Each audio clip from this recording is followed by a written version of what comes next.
เจ้าเคยบ่จัดหน้าเอกสารแล้วเลขหน้าแล่นไปทั่วพอจะใส่เลข1อยู่หน้าเนื้อในมันก็ดันไปโผล่อยู่หน้าปกนำมื้อนี้ข้อยจะมาบอกเคล็ดลับการจัดหน้าเอกสารทางการให้เป๊ะ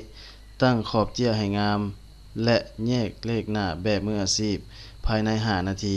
เฮ็ดตามได้ง่ายๆถึงว่าเจ้าจะบ่เก่งคอมก็ตามขั้นตอนทำอิฐเฮาต้องมาตั้งขนาดเจียและขอบเจียให้ถูกตามมาตรฐานก่อน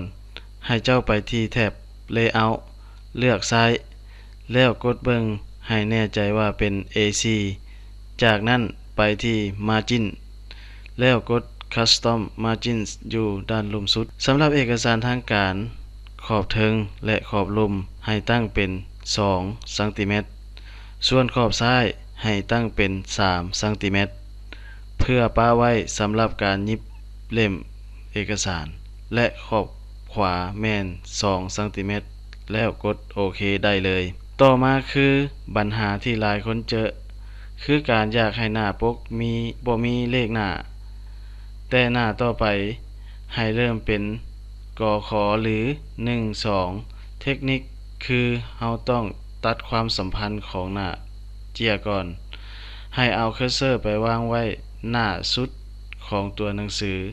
ในหน้าที่เฮาอยากให้เริ่มต้นภาคใหม่เช่นหน้าสารบานหรือหน้าที่1จากนั้นไปที่แท็บ Layout กด Breaks แล้วเลือก Next Page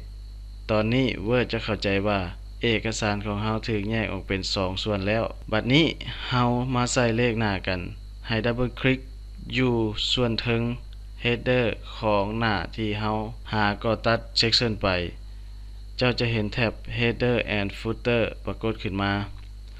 จุดนี้สำคัญที่สุดให้กดปุ่ม Link to Previous ออกให้มันบ่เป็นสีฟ้า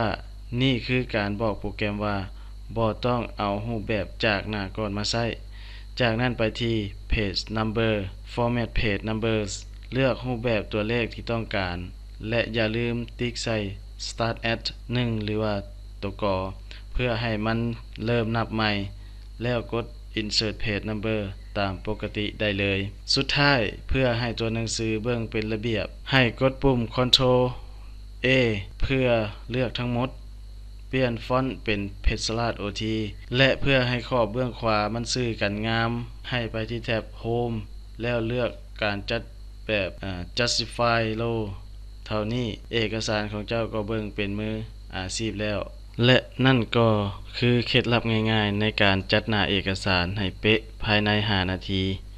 ถ้าเจ้าเห็นว่าคลิปนี้มีประโยชน์และช่วยให้เจ้าเฮ็ดเวียกได้ง่ายขึ้นอย่าลืมกดไลค์และกด Subscribe ช่องของพวกเราไว้